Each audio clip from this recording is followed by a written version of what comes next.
Well, good morning everybody. Welcome back to the channel. Welcome back for another video. Hope you guys are having a great day today. It's a little bit early. The weather last night, well, it was quite rainy. Everything's kind of all wet out here, but it is the morning time and it is Saturday. I'm not sure when I'm gonna actually end up posting this video, but today is Saturday, so it is Cars and Coffee. I haven't been to a Cars and Coffee, I don't know, maybe couple, at least like 3 or 4 months. So we're gonna go today, we're gonna take the R33 GTR, which you can see has been under this cover. So I haven't even done much with this car at all as of late, but we're gonna be taking the R33 GTR. We'll see what kind of reactions we get. I know my buddy Joe's gonna be there with his new Subaru. So without further ado, let's go. All right, let's give her a cold start up. She hasn't run in a long time. So let's do this. Okay. Yeah, she's dead. She is dead. Well, unfortunate turn of events in the vlog. A few moments later. Well, we got the Kia to the rescue. I backed it up too far. Actually, I totally forgot that. Fun fact, the battery is actually back here in the trunk. But fun fact, if you guys didn't know that, on the R33s, the battery is in the trunk. All right, looks a little bit more promising here. Come on. Ladies and gentlemen, now we're going. Also, if you are wondering, we still don't have any cup holders, so pray for me that this does not tip over like it usually does. So we are over here at the Audi dealer for today's Cars and Coffee. We lost Joe, we met up with Joe. I see Joe. I see Joe all the way over there just walking along. But we got a bunch of sick cars over in that direction, which we'll go check out right now. But we are rolling in with this this ACR Viper over here. This thing is nuts. This is like freaking track just ready to tear it up. This thing is nasty. Driving down the road presence, insane. Got a couple new RS5s. I'll have to get used to the looks. It doesn't look bad. Yeah, I guess it looks pretty good. I guess with a different set of wheels on there, it would look a little bit better to me. Then obviously my favorite supercar, the McLaren 720S. We got the carbon on the mirrors, the side profile. You can just see the huge gap for all the air. The things you don't really get to see with these cars, you know, on video, it doesn't do any justice to these cars. You definitely have to see one in person. And driving down the road, it looks like a freaking spaceship. Oh yeah. Oh, sounds so good. Nice, looks like a matte red wrap on that one. These things sound amazing. A little rev force, it's gonna give us a rev. Oof.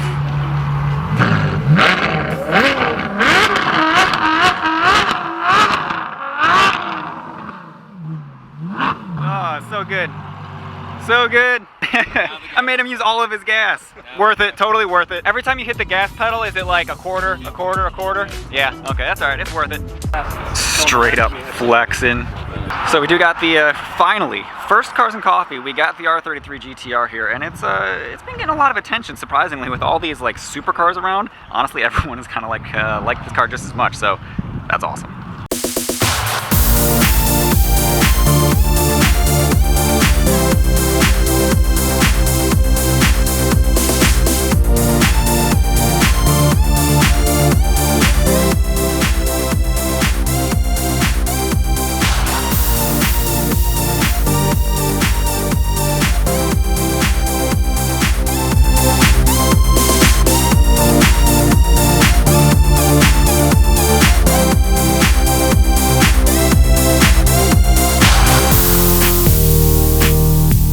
Hey Joe, you never even said hi to the viewers.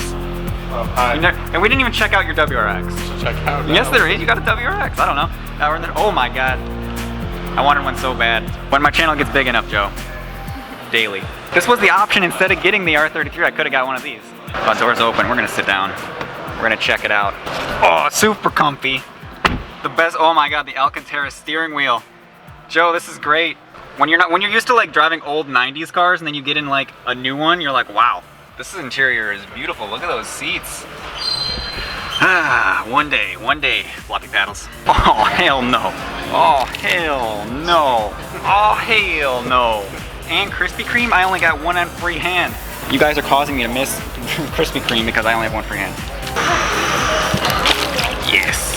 Yeah, this is a nice Cars and Coffee. They got a lot of free, nice stuff. Like, and it's free. Well, I guess we're at the Audi dealership. Expected to come back to buy a car at one point later. Yeah, no, they expect us to come back and purchase one of these RS3s. So, Joe, make sure you whip out your checkbook for that. I hope you guys appreciate the hustle because as you can see, I'm nowhere near all the other cars. I'm in the back of the lot, and I'm in the back of the lot because, well, for some reason, the Supra's way over there decided to park back here. So we rolled in with these guys. Both these Supras, super clean. I mean, we got freaking drag radials on this one. So Kyle, if you're watching this video, this looks a lot like your Supra, buddy. Kind of black, similar wheels, drag rails, except for, check this out, guys. Oh man. I don't think that's just for show. Yeah, we got some nitrous here. This thing moves. I'm just guessing that this is a very fast Supra. Boom. See ya. Don't Joe, forget to subscribe. JB813. This guy plugging himself. Oh yeah, go follow Joe. He's doing what, WRX stuff, right? A lot of WRX stuff. Yeah. JB813 up there somewhere. WRX stuff. Go follow Joe. And that's going to conclude our time here at the Cars and Coffee. Back to probably the garage.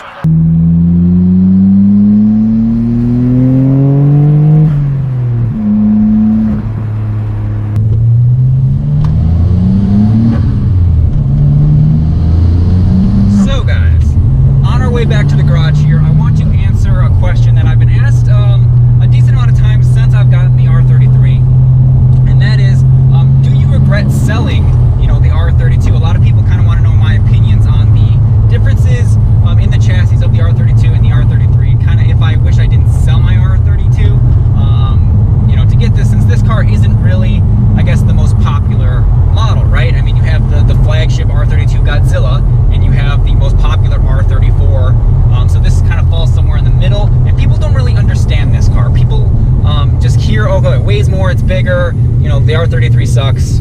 Why would you trade your R32 for an R33? Besides the fact that it's, obviously, a GTST4 versus a GTR, but that's not really, the point.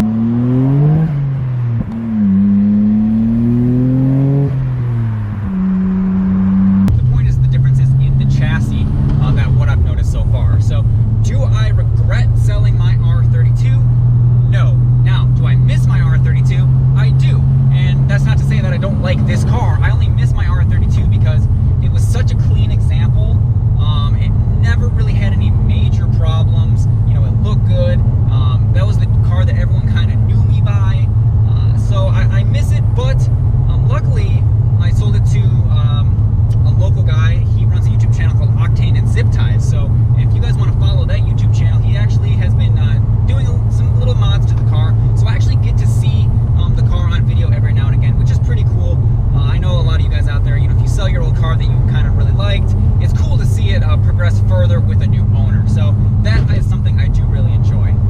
But besides the fact that, it was a good car, and it was the car that kind of got this channel started, and why I even decided to start doing YouTube in the first place, doesn't necessarily mean I regret it, because this has kind of always been the car that I wanted. Now, personally, I like the R33 the best. I like the way it looks the best, and that's a big reason why I bought it. I'm not ashamed to admit it. I just like the way these cars look the best over the other generations. That doesn't mean that I think the other ones are ugly. Obviously, I think the R32 looks great, but just personally, this just happens to be my favorite. So the main difference is obviously the R32 is definitely the older, a little bit more nimble chassis, where this car is obviously, it's a little bit heavier, it's a little bit bigger, but that means it also feels more substantial, not only while driving it, but also on the road. And when you see these from the outside, to me it has a greater kind of road presence. I don't know if that really makes any sense or not, but it's definitely a total different experience, driving this car. And it's not necessarily a bad one, it's just different. And that's what people don't really see in these cars. This is the boat, right? This is the boat. Everyone thinks this is a boat. It's big, it weighs a lot. They write it off. But honestly, it's a very enjoyable car to drive. It's actually faster around a track, has a more refined chassis. So these are things that people don't really know about them. They just kind of spew out what everyone else is telling them. And some of it's accurate and some of it's not, but it's all comes down to personal preference or whatever. But I don't ultimately regret getting an R33.